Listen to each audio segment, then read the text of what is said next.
Oke, kita di Kata Netizen. Selamat datang buat Anda yang baru bergabung. Tadi kita di akhir segmen 1 sudah bilang akan mengundang beberapa tamu. Dik, lu kenapa sih? Ngomong dong. Gue lagi memikirkan nih, Apa? apakah gue kan kayaknya jadi calon artis terkenal ya, Wak. Calon apa? Artis terkenal, kayaknya gue bentar-bentar lagi mungkin nggak akan selevel lagi sama lo gitu, lah gotta go gitu kan. Ya nggak apa-apa sih, selamat ya.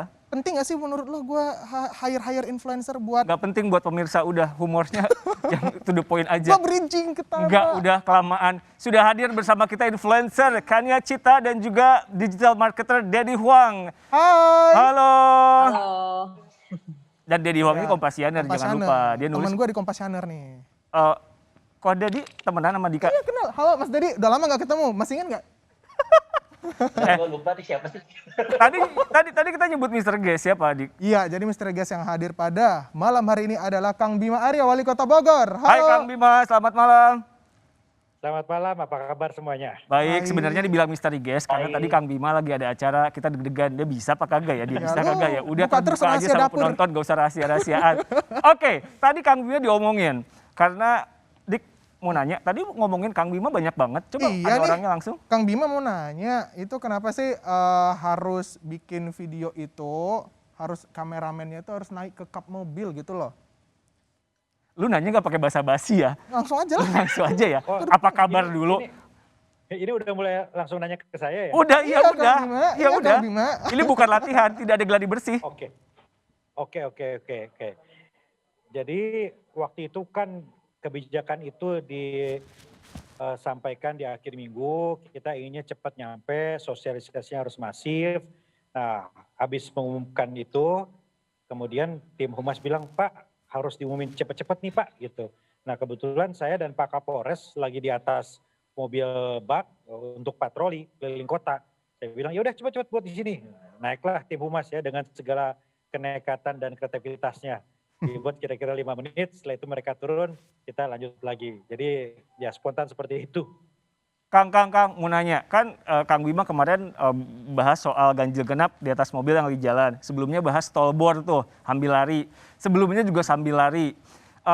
Kita kan sekarang bahasanya viral aja dulu. Apakah Kang Bima menyadari bahwa emang mesti caranya beda nih, emang how-nya mesti beda supaya watt-nya dapat. Itu juga bukan sih alasan kenapa dibuat sambil jalan di mobil? Itu ada benernya. Karena sekarang ini kan informasi banyak banget. Bayangin, dalam waktu 5 menit berapa informasi masuk ke kita. Gak tahu. Kalau biasa-biasa aja nggak nempel. Apalagi kalau pengumumannya kontennya penting dan luar biasa. Apalagi urgent gitu. Makanya saya selalu sampaikan misalnya gini, laporan pertanggungjawaban wali kota ya. Kalau saya sampaikan dengan bahasa yang resmi, pidato kaku, nggak ada yang denger gitu. Makanya disampaikan dengan cara yang agak menarik, fresh, sambil lari, sambil naik sepeda. Nah pengumuman-pengumuman juga begitu. Kalau saya kan sering ya dapat forward gitu pengumuman ya. Orang nggak akan ada yang denger. Baru 5 detik ya udah keluar gitu ya, udah stop gitu. Atau udah di-delete mungkin. Nah karena itu kita berusaha semaksimal mungkin packaging ini penting. Supaya pesannya nyampe. Dalam teori komunikasi kan begitu. Jadi sebenarnya bukan soal asal viral, bukan.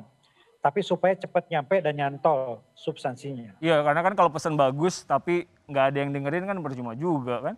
Iya. Betul sih. Tapi saya mau ke Cita. Cit, kalau komentar dong, dirimu kan senang komentar ya. Dan diundang di sini memang buat komentar. Cit, kalau ngelihat tadi yang viral justru yang behind the scene-nya. Yang ada orang nangkel di mobil Cita, ngelihatnya gimana? Apa? Ya emang kan itu yang justru kelihatan lebih unik ya daripada videonya itu sendiri. Jadi kayaknya wajar aja sih kalau orang justru lebih fokus ke situnya. Cuman dengan membuat topiknya itu sendiri meledak ya, seperti kata Kang Bima tadi juga, bahwa itu jadinya menarik atensi atau perhatian orang ke topik itu. Ya mudah-mudahan ada yang menggali lebih lanjut, jadi dapat juga informasi pentingnya yang menjadi isi dari kontennya. Nggak cuman behind the scene-nya aja. Mbak Cita, ini yang pengen ditujukan adalah sosialisasinya Kang Bima dan kawan-kawan. Tapi yang viral itu BTS-nya, itu kenapa sih kira-kira? Gambarnya lebih bagus kali. Iya, itu dia. Karena lebih unik dan ya maksudnya kan orang justru ngelihatnya kayak ini yang misterius gitu kan di balik layar gitu. Jadi mungkin orang jadi lebih heboh. Dan kemudian tadi kelihatannya kayak cara syutingnya juga kelihatan mungkin agak-agak berbahaya.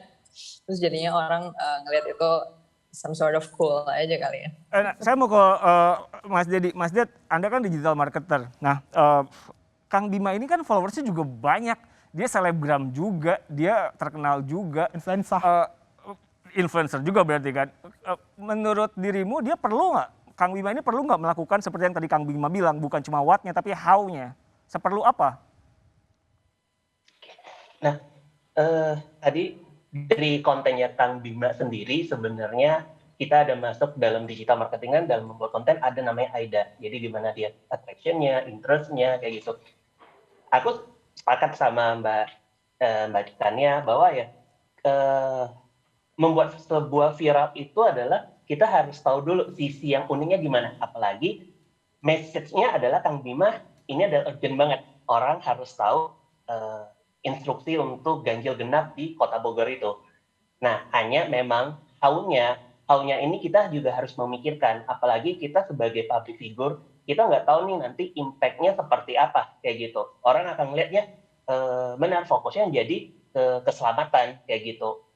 Nah, paling yang nantinya adalah untuk dikoreksi ke depannya tentang bagaimana how-nya kayak gitu.